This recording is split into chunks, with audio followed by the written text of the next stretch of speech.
You know what finally made me question everything I thought I knew about wood glue? It was a cabinet. A walnut cabinet sitting in a small museum in southern Germany, built sometime around 1450, over 500 years old. And when I looked closely at the joints, expecting to see them cracked open or repaired with something modern, every single one was still tight, still holding. I asked the curator what kind of adhesive had been used, and he smiled and said, "Cheese and bones." I thought he was joking. He wasn't. Those medieval joiners were gluing furniture together with recipes made from milk curds and animal bones, and their work was outlasting anything we build today with our fancy yellow bottles of PVA. Today I'm going to walk you through exactly how they made these adhesives, why they work so well, and how you can mix them yourself in your own shop. Plus, stick around to the end because I'll show you a joint technique the guilds use that creates a bond stronger than the wood itself, and it doesn't require a single clamp. Let's get into it.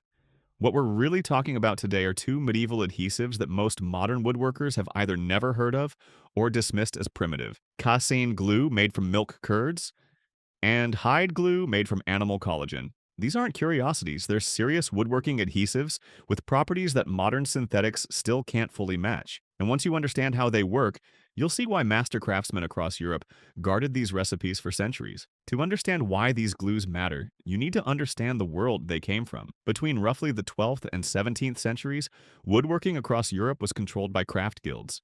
In Germany, they were called Zunft. In France, the compagnonnage system organized journeymen into brotherhoods that traveled from town to town perfecting their skills. These weren't casual trade associations, they were powerful organizations that controlled who could practice a craft, how long your apprenticeship lasted, and critically, what knowledge you were allowed to share with outsiders. Adhesive recipes were among the most closely guarded secrets in any joiner's guild, and for good reason. A master joiner's reputation depended on his furniture lasting generations. If his joints opened up after a few years, he lost commissions. His livelihood depended on glue that worked, and worked permanently. So these recipes were refined over centuries through trial and error, passed down only to sworn members, and often recorded in cipher or code to prevent theft. When I first read about this, I assumed it was exaggeration, trade secrets about glue, but then I started actually making these adhesives and testing them, and I understood immediately why they were worth protecting. These recipes produce bonds that are genuinely remarkable. Not remarkable for their age. Remarkable by any standard.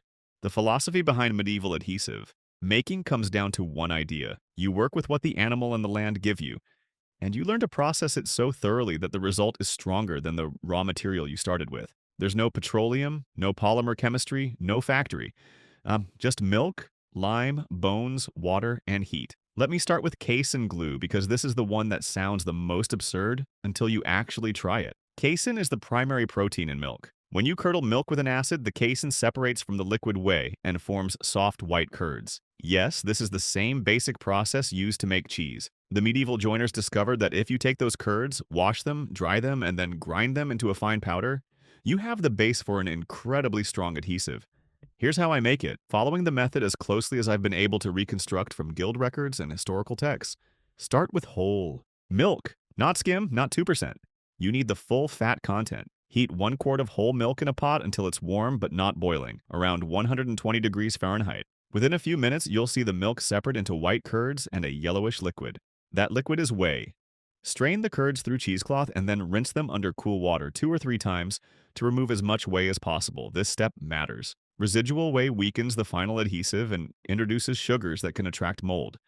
Once your curds are clean, press out as much moisture as you can and spread them on a flat surface to dry. In a warm shop, this takes about 24 to 48 hours. When they're fully dry, they'll be hard and crumbly.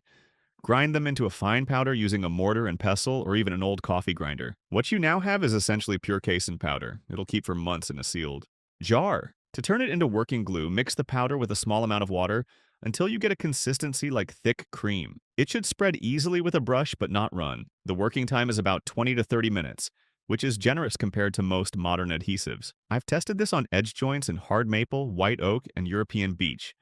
And I'll tell you honestly, the bond strength surprised me. When I tried to break a test joint apart after 48 hours of curing, the wood fractured next to the glue line. The glue held, the wood didn't. Now let me walk you through hide glue because this is the other half of the medieval adhesive toolkit, and in many ways it's even more remarkable. Hide glue is made from collagen, the protein found in animal skin, bones, tendons, and connective tissue. When you cook these materials in water for an extended period, the collagen breaks down into gelatin. That gelatin, when dried and reconstituted, becomes one of the strongest wood adhesives ever developed. The medieval process started with whatever animal scraps were available: cattle hides, rabbit skins, pig knuckles, hooves.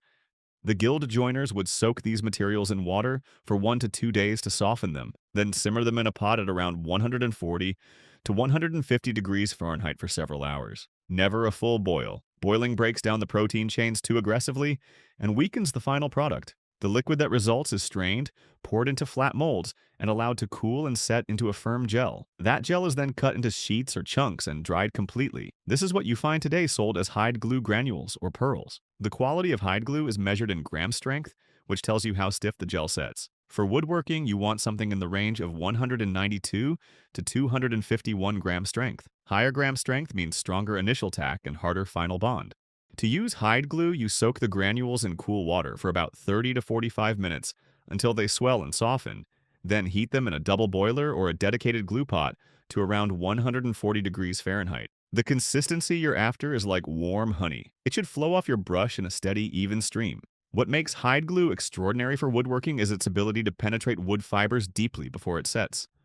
Unlike PVA, which sits mostly on the surface, hide glue is drawn into the cellular structure of the wood by capillary action. This creates a mechanical bond at the fiber level that is astonishingly strong. By the way, if you are enjoying learning about these old world methods, I put together something I think you will really appreciate. It is called The Lost Workshop, and it is a complete guide to hand tool woodworking the way medieval craftsmen actually did it. 156 pages, 17 chapters, 33 illustrations, techniques like the ones we are covering today, and a whole lot more. You can grab your copy by scanning the QR code on screen, or just use the first link in the description. All right, let us keep going. Now here's where case and glue gets genuinely impressive, and where the guild masters really earned their reputation. Basic case and glue, the kind I just described, is strong, but it's not waterproof. Expose it to sustained moisture and it will eventually soften. The medieval solution was lime, specifically slaked lime, which is calcium hydroxide. When you mix slaked lime into your casein powder before adding water, a chemical reaction occurs. The calcium ions cross-link with the casein protein chains, creating a bond that becomes completely insoluble in water once it cures. Completely. I've tested this myself. I glued 2 pieces of white oak together with lime casein glue, let it cure for 72 hours, and then submerged the piece in a bucket of water for 2 weeks. When I pulled it out and tried to break it apart, it held perfectly. The wood around the joint had started to degrade before the glue did. The ratio that I've found works best, and this aligns with the historical references I've studied, is roughly 1 part slaked lime to 4 parts casein powder by volume. Mix the dry ingredients thoroughly before adding water. Once you add water, the chemical reaction begins and you have about 20 to 30 minutes of working time before the glue starts to set. After that, it's done. You cannot reactivate it. This is a one-shot adhesive. And that's important to understand because it means lime casein glue is not heat reversible. It cures permanently. The medieval builders used this version specifically for exterior work, for boat building, and for any joint that might be exposed to moisture. Some of the timber-framed buildings still standing in Normandy and the Rhine Valley used lime casein glue in their mortise and tenon joints over 500 years ago. Now, the flip side of that permanent cure is one of hide glue's greatest advantages. And this is the method that instrument makers and antique restorers still swear by today. Hide glue is heat reversible. Apply gentle heat around 140 to 160 degrees Fahrenheit, and the glue softens and releases. This means a joint glued with hide glue can be disassembled cleanly, repaired, and reglued without any damage to the wood. Think about what that means for a moment. Every piece of furniture you build with hide glue can be maintained indefinitely. A chair rung that loosens after 20 years can be knocked apart with a mallet and a little steam. Cleaned up, reglued, and it's as good as new. Try that with modern PVA or polyurethane glue, and you'll tear the wood fibers apart getting it open. This is exactly why that German cabinet I saw was still perfect after 5 centuries. Generations of caretakers could maintain it without destroying it. Violin makers figured this out centuries ago, and every serious luthier today still uses hot hide glue for exactly this reason. A Stradivarius violin has been opened and reglued dozens of times over 300 years. The wood is still pristine because the adhesive allows it. In your shop, this makes hide glue ideal for chairs, for complex assemblies where you might need to correct a mistake, for veneering where future repair is likely, and for any heirloom piece you want your grandchildren to be able to maintain. The last thing the guild joiners understood deeply was how to prepare and apply these glues for maximum strength. With hide glue, temperature control is everything. Your glue needs to stay at 140 degrees Fahrenheit throughout the application process. If it drops below 120, It starts to gel before it penetrates the wood. If it goes above 160, you begin breaking down the protein chains. The medieval craftsmen used dedicated glue pots made of copper or iron set inside a larger pot of water, essentially a double boiler. They kept a small fire or coal bed burning next to their bench specifically for this purpose. Your wood needs to be warm too. Cold wood chills the glue on contact and prevents proper penetration. Guild joiners would warm their joint surfaces near the fire before applying glue, especially in winter. I've adopted this practice myself. On cold days, I'll set my workpieces near a space heater for 15 or 20 minutes before glue up. The difference in bond strength is noticeable. For casein glue, the critical factor is particle size and mixing. The finer you grind your dried casein, the smoother and stronger your glue will be. Lumps in the mix create voids in the glue line, and voids are weak points. The guild standard, as near as I can determine, was to grind the casein until it felt like fine flour between your fingers. They also knew that thin glue lines are stronger than thick ones. This is true for hide glue and casein alike. You want just enough adhesive to wet both surfaces completely, with a thin, even film. Squeeze out is a good sign. It means you have full coverage. No squeeze out means you probably starved the joint. Let me share some patterns I've noticed in my own work over the years. Habits I followed for decades that these medieval methods made me rethink entirely. The first pattern is reaching for PVA for everything. Most of us grab that yellow bottle without even thinking about it. And for rough carpentry and quick projects, it's fine. But PVA creates a permanent, rigid bond that cannot be undone without destroying wood fibers. For fine furniture, that's actually a serious limitation. The guild joiners chose their adhesive based on the specific joint and its purpose. Exterior work got lime casein, interior furniture got hide glue. They thought about longevity in terms of centuries, not just years. The second pattern is ignoring wood temperature during glue up. I did this for years. I'd glue joints in a cold garage and wonder why I occasionally got weak bonds. The medieval craftsmen knew that cold wood and cold glue don't mix.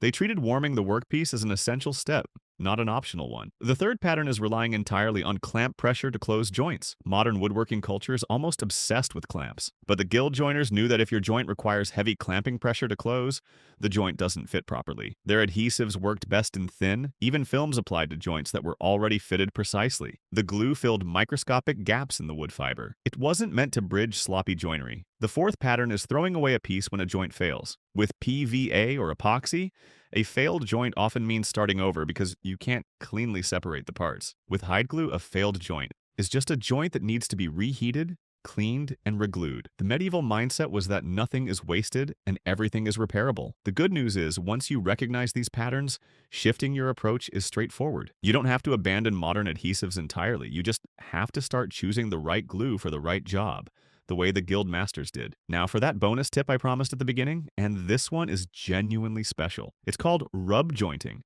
and it's the technique the guild joiners used to create edge-to-edge bonds that were stronger than the wood itself, without using a single clamp. Here's how it works. You prepare your two board edges so they're perfectly straight and square, just as you would for any edge joint. Then you apply hot hide glue to both surfaces. While the glue is still hot and liquid, you press the two boards together and rub them back and forth against each other, maybe 3 or 4 inches of travel with firm hand pressure. After 5 or 6 passes, you push the boards into final alignment and hold them still for about 30 seconds. As the hide glue cools and gels, it creates suction between the two perfectly flat surfaces. Within 2 minutes, you can let go and walk away. No clamps, no calls, nothing. The joint is held by the tack of the cooling gelatin, and as it dries fully over the next few hours, it develops its full strength. I've used this on edge joints in cherry, walnut, and hard maple, and every single test joint I've broken has fractured in the wood, never in the glue line. It feels like a magic trick the first time you do it, but it's just good science and 600 years of refinement. One more thing before I let you go. I spent a long time gathering the best traditional woodworking methods I have come across, and I put them all into a book called The Lost Workshop. 17 chapters of medieval hand tool techniques that most modern woodworkers have never seen, with 33 illustrations and clear explanations you can actually follow in your shop. Scan the QR code on screen right now or grab it from the first link in the description. I appreciate you watching, and if you want more of these deep dives, make sure to subscribe. I will see you in the next one. Thanks for spending some time in the shop with me today. Now go make some glue from cheese and bones. I promise you won't regret it.